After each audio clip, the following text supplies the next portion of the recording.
Efesios 3, 14 y 15.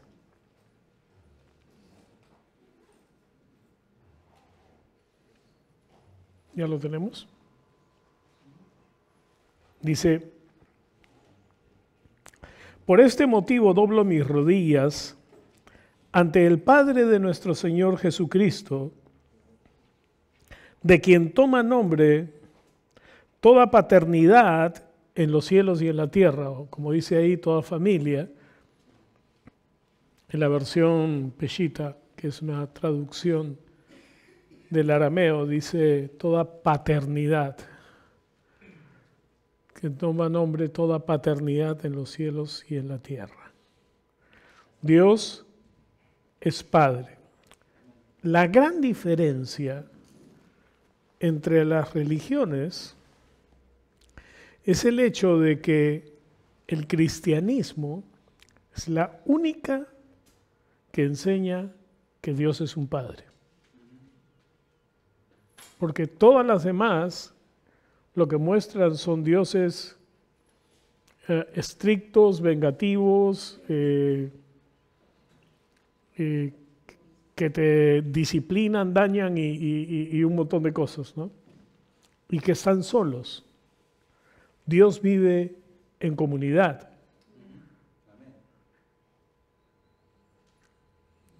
Dios es Padre, Hijo y Espíritu Santo. Él vive en comunidad.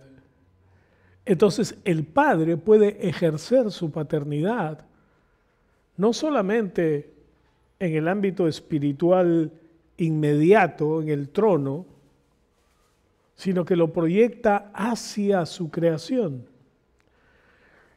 En Isaías dice: crié hijos, porque cuando él formó a Israel, su corazón estaba en mostrar a Israel como su hijo. Cada parte de la Escritura nos muestra a Dios como un Padre amante, y algunas veces la gente dice: no, es que Dios en el Antiguo Testamento era un Dios celoso, castigador, que hacía caer fuego y azufre sobre la gente y qué sé yo, y los perseguía y les daba duro y todo lo demás. Y no es verdad. Dios siempre ha sido un Dios de amor, porque si no hubiera sido un Dios de amor, no solamente Israel jamás habría podido subsistir, sino que la humanidad no habría existido. Fue su amor el que protegió a la humanidad de la caída, fue su amor el que protegió a la humanidad de la rebelión antes del diluvio, fue su amor el que nos ha protegido todo el tiempo, mostrando su carácter de Padre. ¿Pero es Dios Padre de todos? En Juan, el capítulo 3, el versículo 7,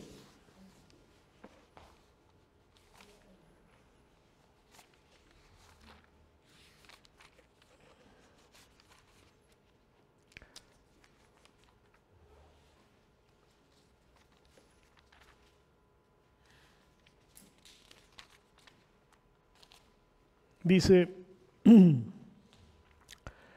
no te maravilles de que te haya dicho, les es necesario nacer de nuevo. ¿Por qué? Porque cuando Adán cometió alta traición quedó separado de Dios. Entonces, Dios simplemente había puesto en marcha el plan que Él tenía desde antes de la fundación del mundo: hacer que los hombres sean sus hijos. Adán, aunque Lucas dice que era hijo de Dios, era creación de Dios. Y la naturaleza que había en él cuando pecó se había convertido en una naturaleza de pecado, en la naturaleza del diablo. Dios estaba listo para poner su naturaleza en el hombre. Y por eso es que Jesús le dijo: les es necesario nacer de nuevo. Y ustedes conocen lo que es el nuevo nacimiento. Pero ¿qué significa nuevo nacimiento? Es decir, naces de una familia diferente. Estás con una familia que es completamente nueva en todo, en naturaleza, en propósito.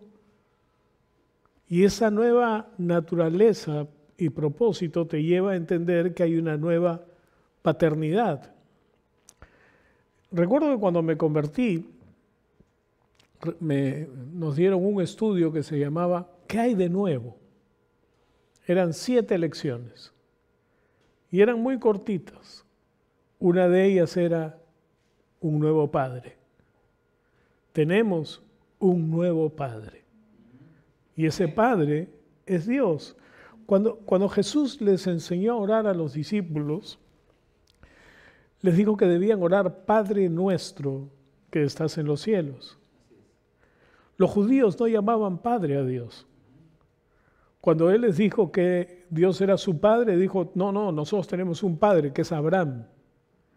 No entendían la paternidad de Dios, porque veían a Dios como un Dios distante, el dador de la ley, que exigía sobre ellos ciertas cosas, y nunca estaban viendo el verdadero corazón de Dios y el propósito de la ley.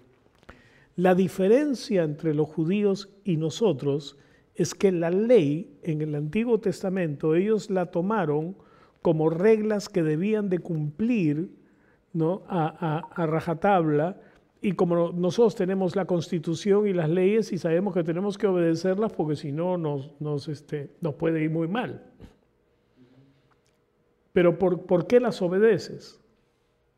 Por temor al castigo, no por convencimiento.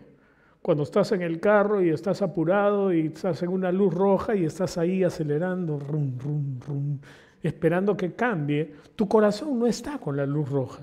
Tu corazón quiere ver la luz verde, ¿me entienden? Entonces, ese es el sentido de la ley.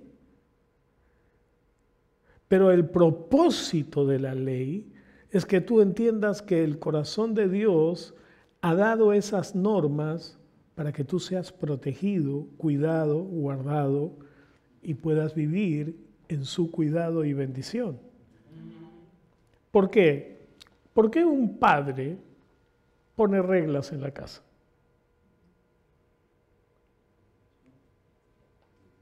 Porque ama a sus hijos. Yo crecí en una casa donde no solamente estaban mi papá y mi mamá, sino que estaba mi abuelo y estaban un par de hijos más de él que eran solteras y vivían con nosotros. Y qué bueno que vivieron con nosotros porque mi mamá necesitaba ayuda para poder controlar a 5 vándalos. Entonces, las reglas las ponían de arriba para abajo. Es decir, el abuelo ponía ciertas reglas. A la hora de almorzar, primero almorzaban los hombres. Aunque teníamos una mesa de comedor muy grande con 15 puestos, ¿no?, solo almorzaban los hombres primero y las mujeres servían. Después almorzábamos los niños y las mujeres servían. Y después almorzaban las mujeres. Eran normas del abuelo. Era un machista terrible, pero eran sus normas. ¿Y saben qué? Todos las obedecíamos. Y a mi papá le quedó una de las normas, que las mujeres debían atender a los hombres cuando estábamos en la mesa. Y aunque cuando ya nosotros nos mudamos a otra casa y ya vivíamos solos, a la hora de almorzar o cosas por el estilo, estábamos en la mesa y mis hermanas tenían que atendernos a mi papá, a mi hermano César y a mí. Y si yo quería, digamos, sal, le decía a una de mis hermanas: ¿puedes traerme la sal? Y ella se debía parar y traerme la sal o la mostaza o lo que sea, ¿no?, una servilleta, la cuchara, qué sé yo. Tenían que atendernos. Cuando mi papá se murió, recuerdo que en la primera oportunidad que estábamos almorzando todos en la mesa, le dije a una de mis hermanas si me podía traer, creo que un vaso con agua, algo por el estilo, y me dijo: ¿eres cojo? Entonces le dije: no. Entonces Entonces mi papá nos enseñó que ustedes nos deberían atender. Y él me dijo, mi papá ya se murió. Cambio de reglas. Pero esa regla funcionó mientras el jefe estaba, pues. Las normas de los padres funcionan mientras están. ¿Por qué? Porque en el orden de Dios, y aunque no les guste mucho a las mujeres, y esto es algo que si no les gusta van a tener que meditar, no solo para aceptarlo, decir ya, pues, ¿qué voy a hacer? Sino simplemente aceptar lo que la palabra de Dios dice. La cabeza del hogar es Dios. Y después está el hombre. Y después la mujer. Y después los hijos. Fíjense bien el orden. Mujeres, los hijos no están antes que su esposo. ¿No? Porque a veces las mujeres dicen, no, yo mato por mis hijos, esto que el otro. Y usan al esposo solamente como la billetera que sustenta la casa. Y ellas son las que manejan todo. ¿Saben que el matriarcado no es bíblico? No es bíblico. Lo que es bíblico es el patriarcado, que es diferente al gobierno del hombre absoluto y completo, sino que el hombre es quien dirige, el hombre es quien guía, el hombre es quien protege, el hombre es quien provee, que es diferente. Los patriarcas del Antiguo Testamento eran básicamente las cabezas de familia a las que todos respetaban. Y es por esto que, por ejemplo, en la parábola del hijo pródigo, ¿saben a quién le dijo Jesús esa parábola? ¿A quién se la contó? Esto es interesante porque Jesús no hablaba por gusto. O sea, Jesús hablaba con propósito y hablaba a grupos específicos. Se lo dijo a los fariseos y a los saduceos, es decir, a la gente que era completamente pegada a la ley y a las tradiciones judías. Y les dijo que este padre tenía 2 hijos y uno de ellos, el menor, le dijo, dame la parte de la herencia que me corresponde. Acá hay varias cosas que a nosotros a simple vista no vemos. En primer lugar, el respeto a los padres era algo que los judíos tenían tan claro que no podían fallar contra eso. Y que el hijo le pidiera al padre que le diera su herencia antes de que él se muera. Era una cosa terrible. Y es más, él era el segundo, ni siquiera el primero.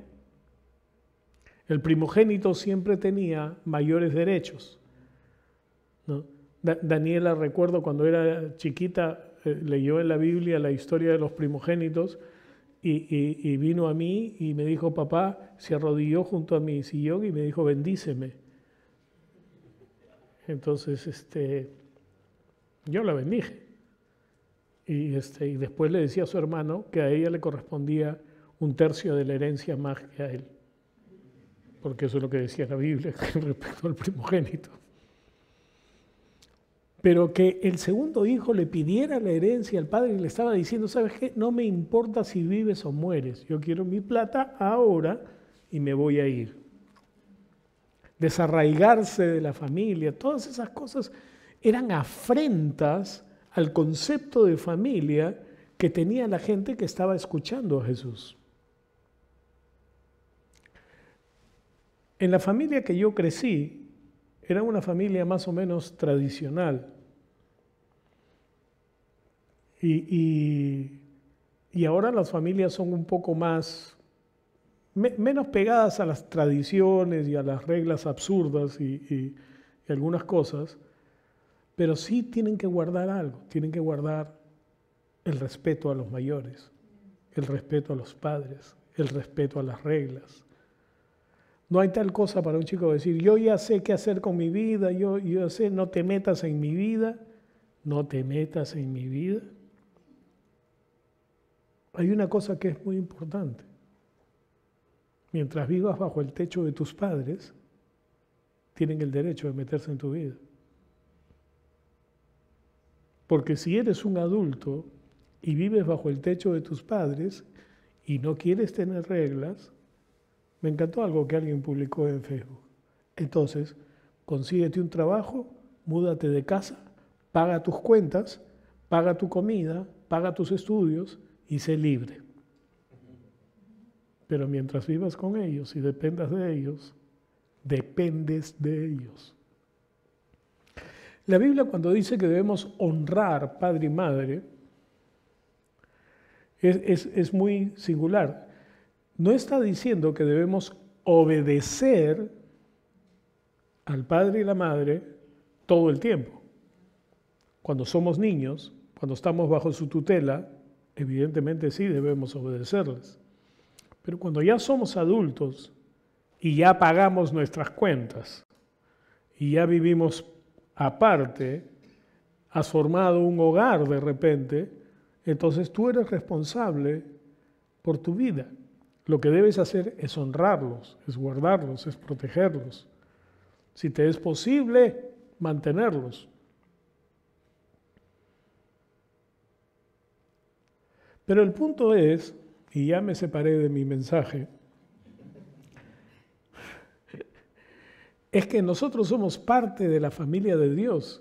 Es decir, si Dios es nuestro Padre, ¿quién tiene autoridad sobre nosotros? Porque a nosotros nos gusta tener a Dios como Padre y decir, Él me cuida, Él me provee, Él me da esto, Él me da el otro, Él me ha. Pero cuando Él dice, no hagas esto, entonces comenzamos a encontrar 50,000 disculpas para hacerlo. ¿Por qué? Porque en realidad el pecado nos ha leccionado a vivir contra la ley, contra las reglas, contra las normas, a sacar provecho de las cosas para nuestra propia satisfacción.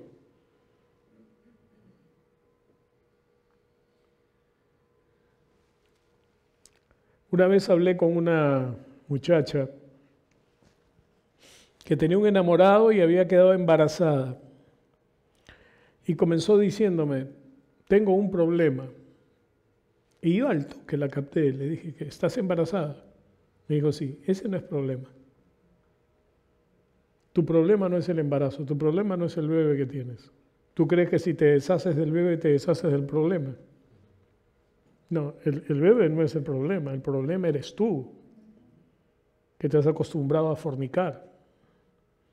El problema es el pecado que has estado cometiendo. Ese es el problema. Ahora vas a tener que enfrentar las consecuencias de tu pecado. ¿Y saben qué? La solución al embarazo no es el matrimonio. Hay mucha gente que trata de esconder las cosas que hace de esa manera y no es la forma. El matrimonio es un pacto de amor entre dos personas. No es encontrar una solución a un problema.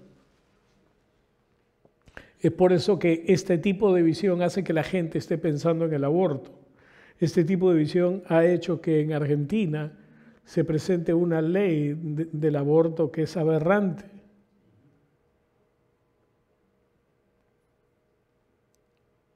Y en el Perú quieren poner la ley, si en casos de violación alguien puede abortar. ¿Por qué van a matar a un inocente? El bebé engendrado no tiene la culpa de cómo fue engendrado. Él fue engendrado nomás. Es una vida. A quien deberían agarrar es al que la violó. Y a él deberían castigar, y no con 10 años, 15 años. Bueno, no tenemos pena de muerte, pero hay cadena perpetua. Porque quien viola la voluntad de una persona, viola su libertad sexual y viola todas esas cosas, merece ir a la cárcel. No se merece matar al bebé. ¿Se dan cuenta cómo los conceptos de familia se han ido trastocando conforme las personas se van separando cada vez más de Dios? Conforme la sociedad se separa más de aquel que es el único que nos puede proveer del amor, de la bondad y del cuidado. Porque Dios es amor, dice Primera de Juan. Dios es amor. Es decir, Dios nos guarda, Dios nos cuida, Dios nos protege. Tenemos que relacionarnos con Dios y tenemos que entender que la forma de relacionarnos con Dios es a través de su palabra, porque en ella encontramos su naturaleza, su amor. Encontramos al Dios de amor, no al Dios de venganzas. Encontramos al Dios que te guarda, que te cuida, que te perdona, que te protege, que te saca adelante.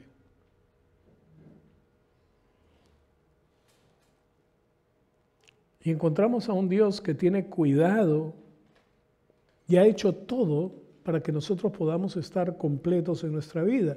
Si tú estás insatisfecho en tu vida, fíjate bien cuáles son las motivaciones de las cosas en las que te sientes insatisfecho.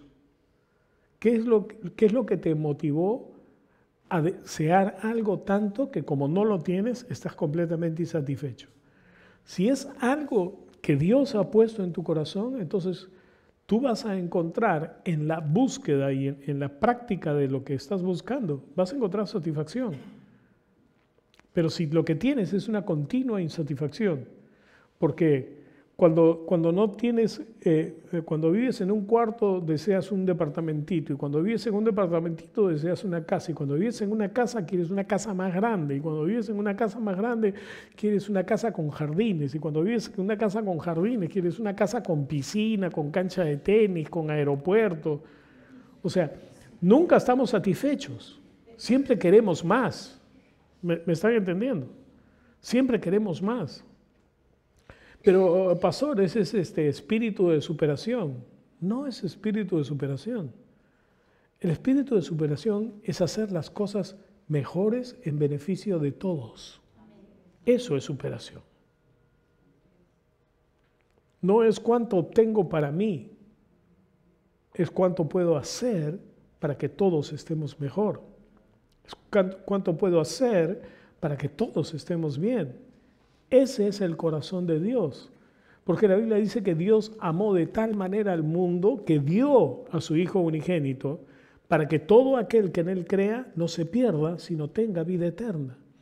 Él estuvo dispuesto a hacer un sacrificio en beneficio de todos. Él no dijo, bueno, ustedes pecaron, piñas, pues yo no voy a matar a mi hijo. Yo no voy a enviar a mi hijo por ustedes. No. Él estuvo dispuesto a darlo. Él estuvo dispuesto a exponerlo al vituperio y al sufrimiento que tuvo en la tierra por ti y por mí. ¿Qué habíamos hecho nosotros por Dios? Yo no sé tú, pero yo vivía sin Dios y sin ningún temor de Dios. Porque aunque les he dicho que tenía una facción en mí medio religiosa cuando iba a la procesión del Señor de los Milagros, yo iba a la procesión del Señor de los Milagros simplemente porque tenía que ir.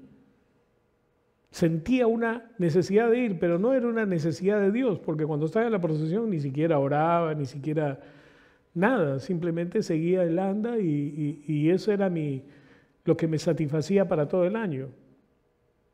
No entraba a misa, no hacía un montón de cosas porque a mí Dios no me importaba.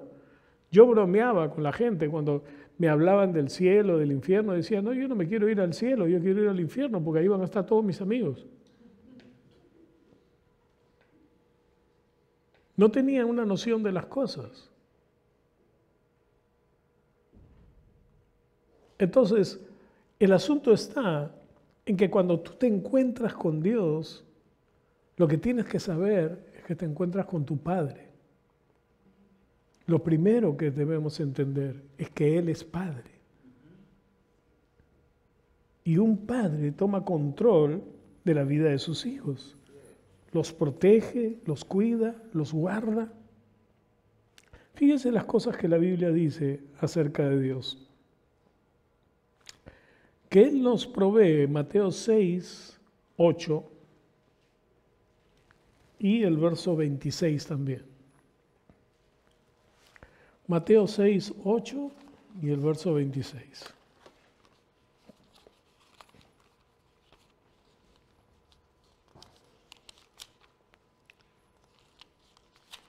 Dice, Mateo 6:8 dice, por tanto, no se hagan semejantes a ellos, porque su Padre sabe lo que necesitan antes que se lo pidan.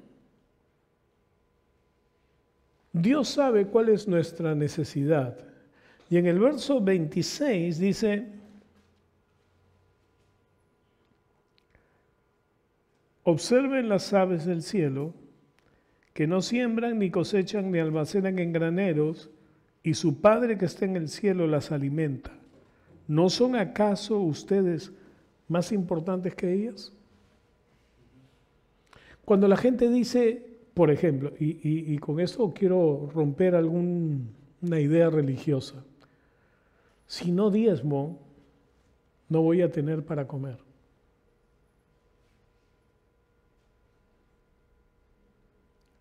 Si no diezmo, no me va a alcanzar para las necesidades de la casa. No es verdad. Dios está listo para proveerte siempre. El diezmo es otra cosa. La ofrenda tiene otro propósito, para que tú abundes en buenas obras, para que tú puedas tener de más, pero todo lo que es necesario viene de parte de Dios. Todo lo que es necesario viene de parte de Dios. Y es por eso que debemos dar gracias por los alimentos. No es que, ahora que soy cristiano tengo que desarrollar la costumbre de dar gracias. Me encanta tomar desayuno con mis nietos. Cuando se quedan en la casa, normalmente yo estoy sentado cuando ellos comienzan a bajar para tomar su desayuno. Y Christopher baja, se sienta, está servido completamente su desayuno y él solamente baja su cara y comienza a orar y le da gracias a Dios. Y después viene Mica, toda soñolienta, y se sienta y lo primero que hace es dar gracias a Dios. Están acostumbrados, sus padres les han enseñado. Pero lo que tienen que entender claramente es que realmente lo que están comiendo es la bondad de Dios. Cada uno de nosotros debe entender que cada plato de comida puesto delante de nosotros ha sido provisto por el Padre a través del dinero que nuestro padre o el negocio de la familia gana. Pero el verdadero proveedor de la familia es Dios. Y si nosotros no somos conscientes de eso, vamos a sufrir mucho, hermanos. ¿Por qué? Nosotros aprendimos en la familia a vivir en abundancia y en escasez, dando siempre gracias. Si teníamos apenas, teníamos. Y nunca nos ha faltado un plato de comida en la mesa. Nunca nos hemos tenido que ir sin comer, a pesar de no tener un centavo, a pesar de estar así completamente limpios. Podía buscar los sillones de la casa, los bolsillos de los pantalones, el fondo de las carteras y no sacabas un mango. Pero nunca nos faltó nada para comer. Porque así como Él alimenta a las aves, está preocupado en alimentarte a ti. ¿Por qué? Porque es Padre. No es que Dios te castiga y te manda a la pobreza y te manda a la escasez y te manda sin comer a la cama. Dios hace cualquier cosa menos mandarte sin comer a la cama. Dios puede disciplinar de 50,000 maneras, menos hacer que tengas escasez de cosas. Quizás puede ser que tu ropa no sea de marca. Quizás tu ropa sea muy simple, quizás tú mismo te hagas la ropa. Pero lo cierto es que no nos falta. ¿Por qué? Porque nuestro proveedor, el que cuida de nosotros es Dios. Y esto es algo que tenemos que tener presente. ¿Por qué? Porque cuando tú comienzas a dudar del proveedor, comienzas a tener problemas. Porque la provisión está, pero no está el que la recoge. No está el que la cree y el que la disfruta. Y se necesitan dos, alguien que dé y alguien que reciba. ¿Qué es lo que los padres hacemos con nuestra familia? ¿Por qué nos dedicamos a trabajar y a ver cuánto dinero vamos a ganar y a manejar presupuestos y todo lo demás? ¿No es para proveer a nuestra familia? ¿Qué es lo que el diablo ha hecho? Ha tergiversado la mente de la gente diciéndole al hombre, tú trabajas, es tu plata, ¿no? Y nada más. Y entonces le da a su mujer 15 soles y con eso tiene que hacer desayuno, almuerzo, comida y además pagar los pasajes de los chicos. Ha tergiversado el rol del hombre y ha tergiversado el rol de la mujer. Pero si entendiéramos cuál es el rol, viendo lo que Dios hace por nosotros, nosotros debemos hacer, entonces sería diferente. ¿Por qué? Porque trabajaríamos con gusto, trabajaríamos contentos, sabiendo que el fruto de nuestro trabajo, que nos lo da Dios, va a bendecir a quienes amamos más. Porque tú no puedes amar más y ser coñete o ser agarrado con los que dices que amas, pero despilfarras el dinero afuera. Esta contradicción es terrible. Yo tenía una tía que decía, candil de la calle, oscuridad en la casa. ¿Por qué? Porque en la calle todo el mundo dispara, pero cuando están en la casa no hacen nada. Mi papá fue empleado público, no tenía negocios, no tenía nada, era un empleado del Estado. Y durante mucho tiempo ganaba muy poco dinero y después hacia el final ya le comenzaron a pagar mucho más dinero y tuvo una mejor posición. Pero yo siempre lo vi que él se preocupó por nosotros, aunque hacía algunas fandangas por fuera, pero siempre se preocupó por nosotros. Y recuerdo que muchas veces cuando yo ya trabajaba, porque yo comencé a trabajar cuando estaba en tercero de secundaria, y yo le pedí permiso a él para trabajar en el Jockey Club, es decir, los días que habían carrera de caballos, martes, jueves, sábado, domingo, me iba al hipódromo a trabajar vendiendo boletos. Y entonces, cuando pasó la primera semana, y fui para que me diera mi propina, porque tenía la costumbre de darnos algo de dinero para la semana, me dijo, no, tú ya trabajas. Entonces al principio me pareció injusto, pero después me di cuenta que él estaba procediendo bien, porque yo ya ganaba dinero. Pero ¿saben qué? Nunca dejó de ser mi padre. Muchas veces me llamaba y me decía, quiero que vengas. Y íbamos a la cooperativa del ministerio donde él estaba adscrito y me sacaba ropa o me sacaba alguna cosa que necesitaba o que quería. Siempre cuidó de mí. Me enseñó a administrar el dinero. Y tanto que cuando él estaba en el hospital, en el tiempo que murió, me dio la llave de su ropero donde estaban las cosas de administración de la casa y me dijo que quería que yo la administre. Y yo soy el cuarto de 5. Es decir, tenía 3 hermanos mayores, 2 mujeres y un hombre. Y le dije, pero mis hermanos, me dijo, no, yo quiero que tú lo hagas. Eso, ¿saben qué? Bendijo mi vida, porque mi padre confiaba en mí. No por la edad que tenía, no por la madurez o diferentes cosas, pero ¿saben una cosa? Me hizo madurar en una.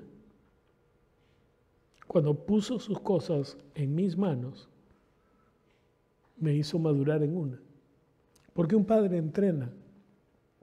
entrena para la vida. ¿Saben? El peor error que un padre puede hacer es no dejar que sus hijos hagan cosas.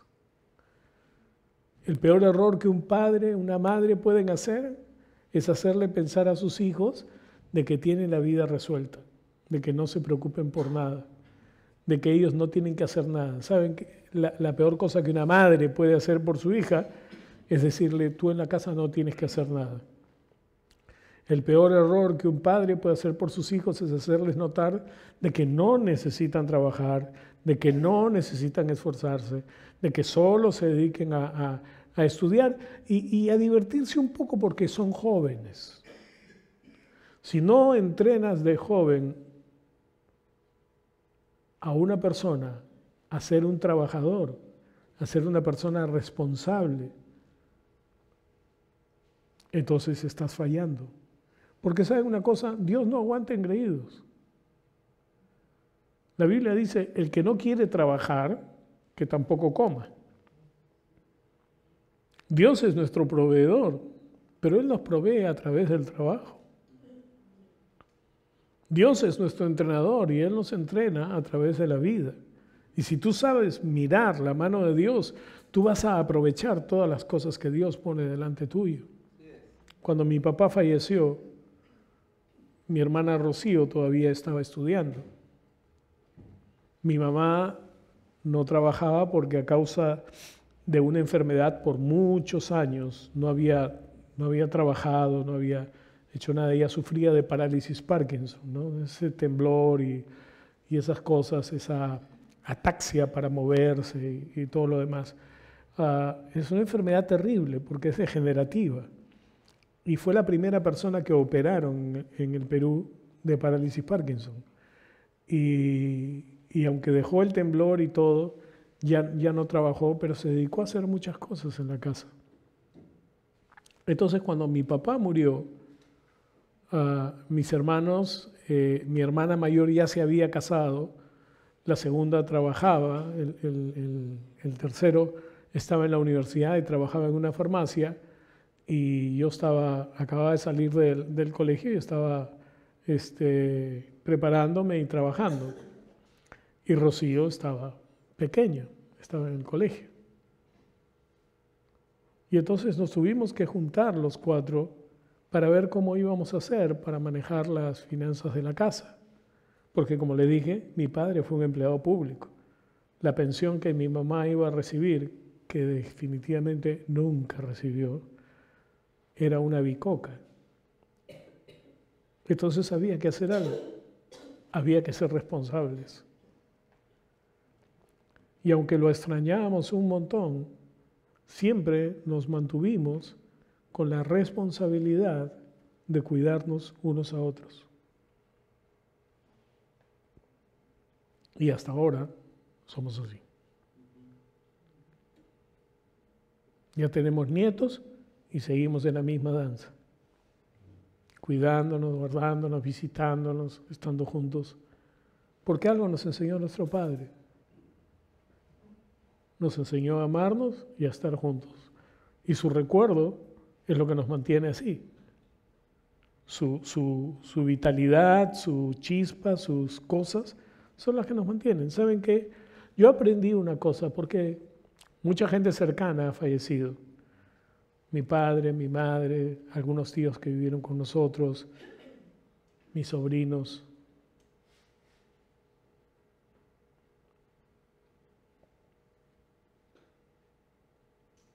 Pero hemos aprendido algo.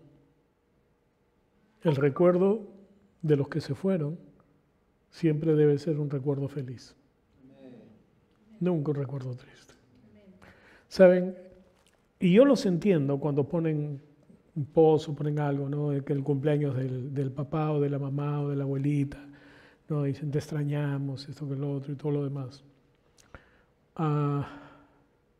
Puede sonarles muy frío, pero yo no extraño a mi papá. Y no lo extraño porque tengo partes de él en mi vida y en la vida de mis hermanos y en las cosas de mis nietos, porque algunas cosas son genéticas y las formas como viven, como actúan, me siguen haciendo verlo. Y además yo sé que está en el cielo, no está muerto, ha ido a vivir con el Padre Celestial. Tu Padre es la imagen de Dios. Fíjense que el Señor dice que debemos honrar padre y madre, y no dice solamente a los buenos, solamente a los cariñosos, solamente a los proveedores, solamente a los que se preocuparon por ti o se preocupan por ti, no solamente a los que te dejan una buena herencia, no solamente, ¿no?, a los que cuidan de ti. No, también debes honrar a los que te maltrataron. También debes honrar a los que te dejaron deudas. También debes honrar a los que te pusieron en problemas. O a los que nunca se preocuparon de ti. La Biblia no hace diferencia. Dice que debes honrar padre y madre. ¿Y sabe por qué? Porque Dios es Padre. Y cuando tú honras a Dios, tú estás honrando a aquel que cuida de tu vida, aquel que te provee, aquel que desea tener intimidad contigo. En Juan 14, 21 y 23 dice que el Padre que habita en nosotros. En otra parte dice que el Espíritu nos anhela celosamente. Dios quiere tener intimidad con cada uno. No es cuestión de venir en la mañana y decir: Señor, en el nombre de Jesús yo te doy gracias por este día, te pido que me bendigas, que me ayudes, que me cuides, que me esto, que me el otro, y chao. Como quien repite un rezo. Nosotros estamos orgullosos de que no rezamos, pero la verdad es que rezamos y bastante. Normalmente tenemos ya las oraciones hechas. Decimos las mismas cosas siempre. Podríamos escribirlas en un papel y pegarlas en el espejo y decirle: Señor, léela, porque es lo mismo que te voy a decir siempre. ¿Sabes lo que es una relación personal?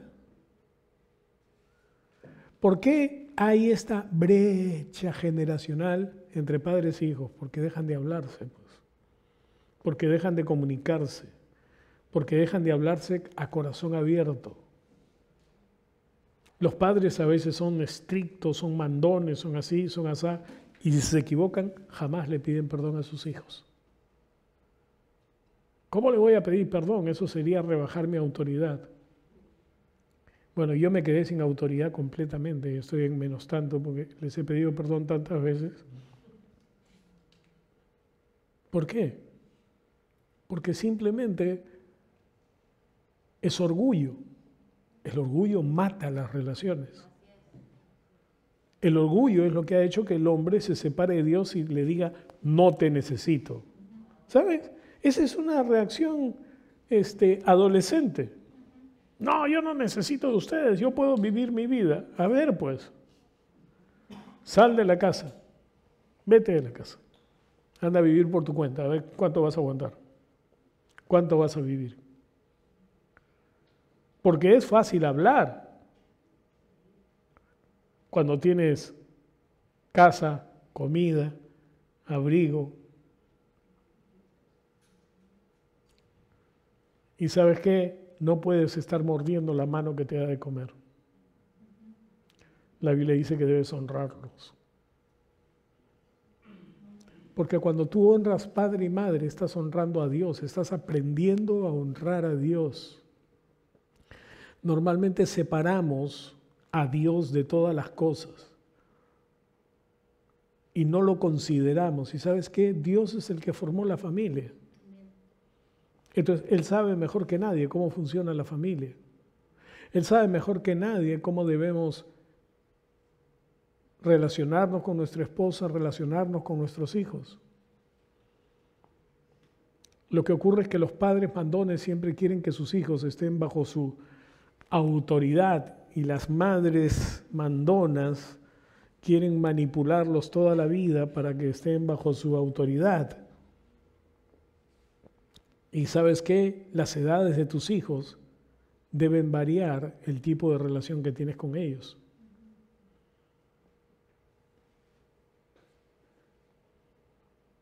Deben cambiar. Hay ciertas edades donde uno tiene que ir cambiando el modo de relacionarse con los hijos.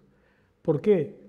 Porque definitivamente tienes que entrenarlos para que vuelen por su cuenta. Tienes que entrenarlos para que caminen por su cuenta. Los hijos son nuestros hijos y van a ser nuestros hijos siempre, pero no siempre van a estar con nosotros, no siempre van a estar bajo nuestro cuidado, no siempre van a estar bajo nuestra tutela, no siempre van a estar bajo nuestra autoridad.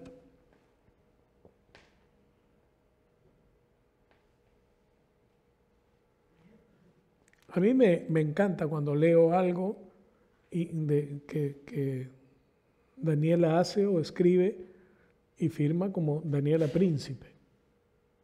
No ha dejado de ser Paredes, pero ahora su apellido principal es Príncipe, porque es el apellido de su esposo. No, yo nunca usaría el apellido de mi esposo. Allá tú, pues. ¿Te gusta vivir en rebeldía? ¿Te gusta vivir en independencia? ¿Te gusta vivir sin lo que la palabra de Dios dice, ¿no?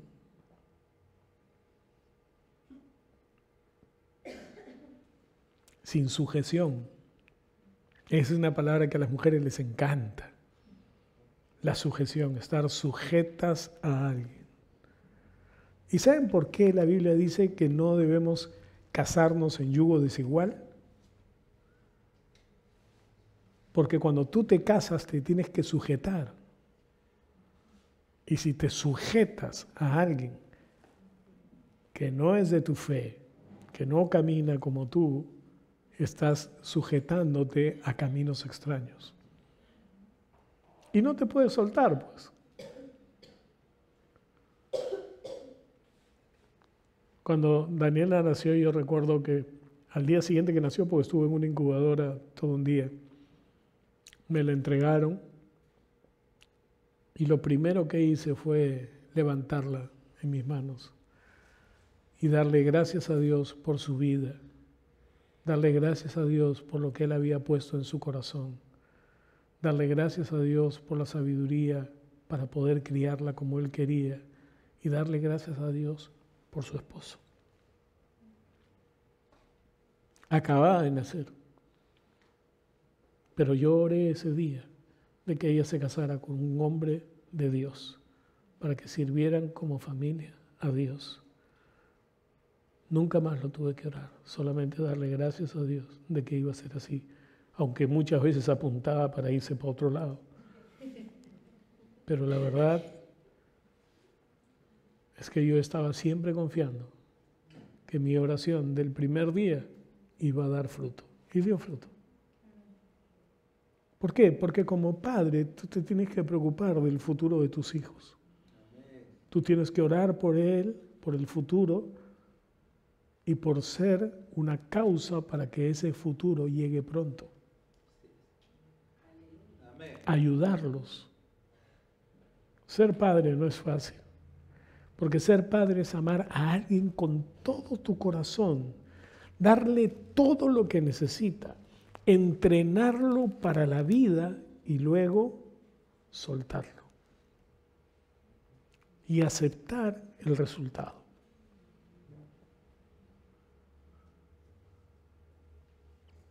Y saben una cosa, mi esposa y yo ya somos abuelos. Nos encantan nuestros nietos. Y a veces los nietos se quedan en la casa. Cuando estaban más chiquitos era una revolución completa. Ahora que están más grandecitos ya es más fácil tenerlos. Porque ya están más interesados o enfocados en ciertas cosas y pueden jugar solos y todo lo demás. Pero nos encanta ver sus corazones. Son niños, a veces se pelean. Son niños, a veces tienen engreimientos. Pero saben cómo enfocarse. Y cuando papá o mamá les dicen algo, saben que al abuelo no van a recurrir, porque no van a encontrar cobijo en el abuelo contra lo que sus papás les enseñan. Ser padre es ser consciente de que estás guiando una vida hacia el mañana. Una vez una hermana vino a mi oficina y se comenzó a quejar de su hijo. Me decía que su hijo le tiraba a la puerta, que la gritaba, que le exigía que le diera dinero. Ella era una persona con mucho dinero, ¿no? O sea, tenía creo que 3 edificios en Gamarra de galerías y cosas por el estilo. Tenía más plata que el calambre. Pero esta persona pues la tenía agarrada por la cartera, por todos lados, ¿no? Entonces quería que le diera plata, que esto, que lo otro, que aquí, que allá. Y yo pensé que estábamos hablando de un adolescente. Y entonces le pregunto, ¿cuántos años tiene su hijo? Ah, él tiene 42 años. 42 años. ¿Sabes qué es lo que tienes que hacer con él? No, me dijo, bótalo de la casa. Le pareció el consejo más aberrante que alguien puede darle a una mamá que amaba tanto a su hijo que quería encontrar una solución. Es decir, ella quería encontrar la solución sin tomar disciplina, porque nunca lo había disciplinado, nunca le había enseñado, nunca le mostró el valor del trabajo, nunca le mostró el valor del esfuerzo, nunca le mostró el valor de la disciplina. Cuando somos chicos, la palabra que menos queremos escuchar es disciplina, es orden, es invertir tiempo en estudiar. No, yo quiero ver televisión, no, yo quiero salir con mis amigos, no, es que mis amigos sí los dejan salir y ustedes no me dejan salir, y esto y el otro, y aquí y allá. Ok, sufre. Pero quiero que sepas que la disciplina que te enseñan en la casa es la clave para mañana. Es la clave para mañana. Así es.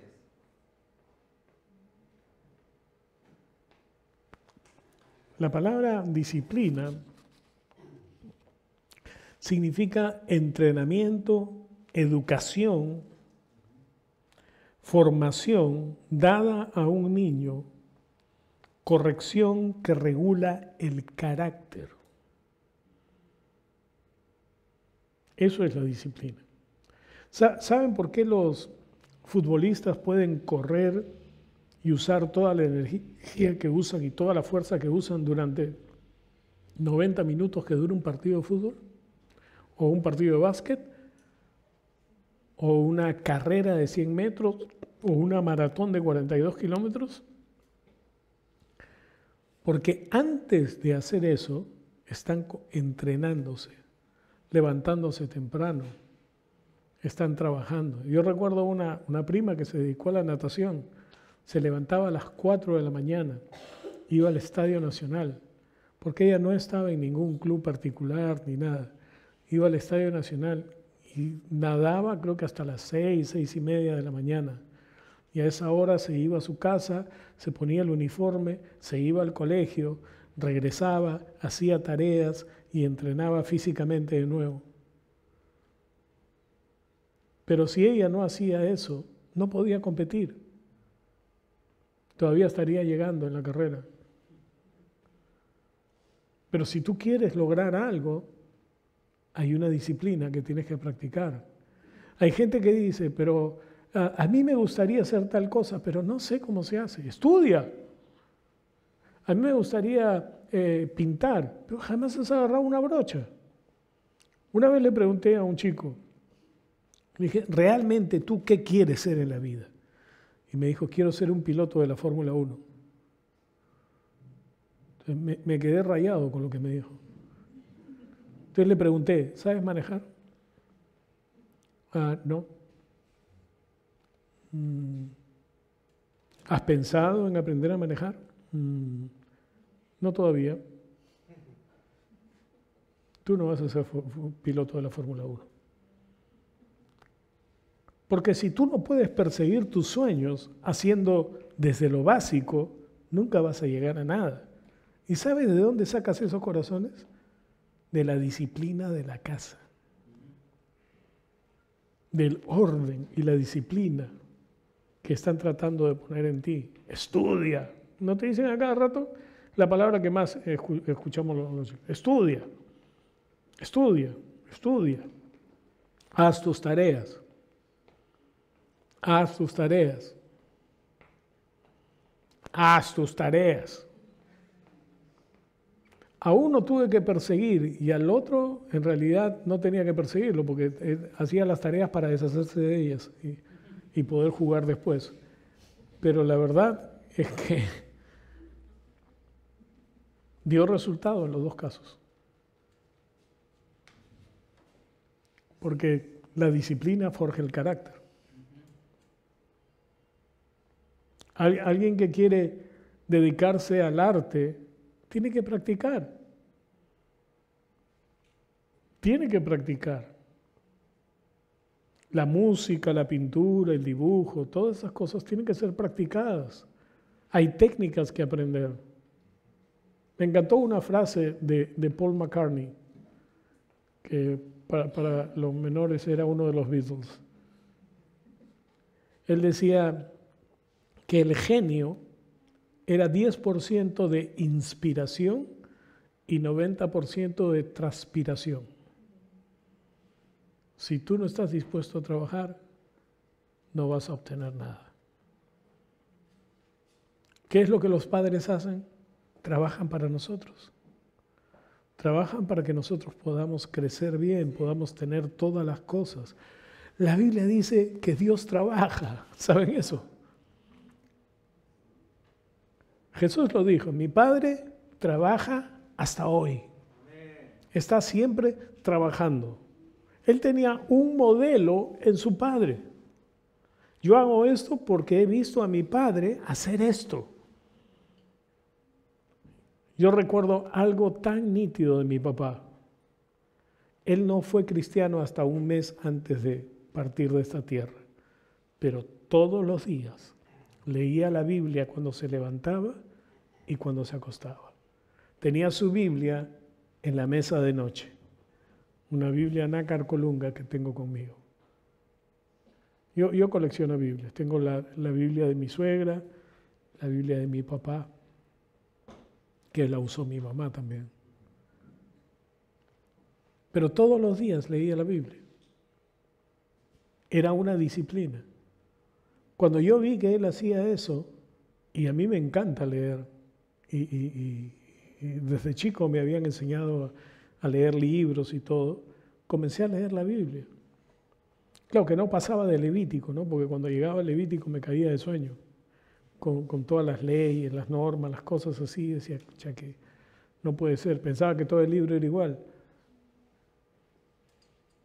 Pero la verdad es que lo que tú los ves hacer, comienzas a hacer. Lo que tú los ves practicar, comienzas a practicar.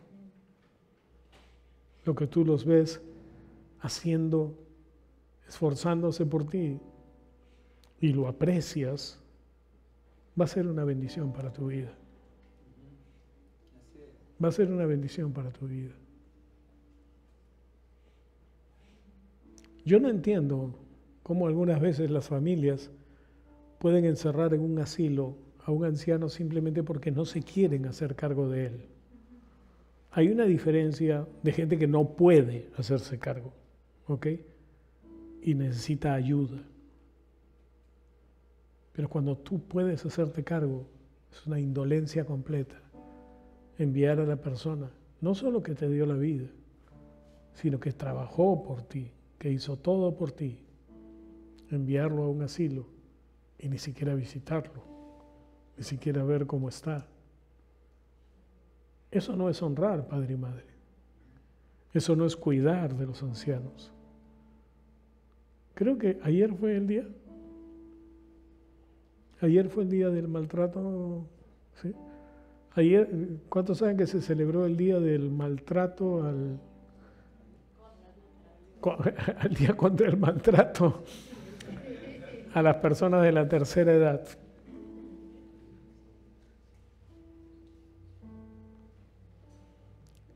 Porque saben, esto se lo voy a decir gratis, no tiene nada que ver con hoy día.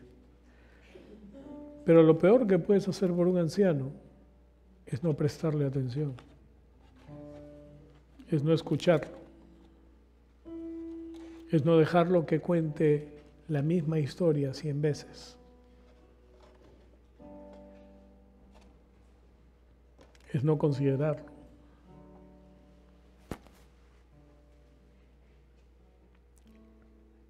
Y lo peor de todo es que cada uno de nosotros va a llegar a esas edades, si es que no nos vamos antes.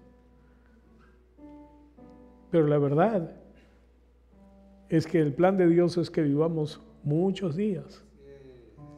Y muchos días va a implicar canas, calvicie, arrugas, problemas de movilidad, de repente dificultades económicas. Aquel que proveyó todo para ti puede pasar por dificultades económicas, puede pasar por dificultades de dinero. ¿Qué vas a hacer?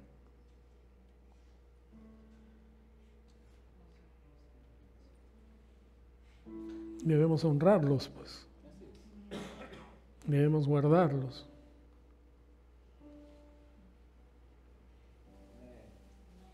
Amén. Amén. Aleluya. Nuestro Dios es bueno. Todo el tiempo.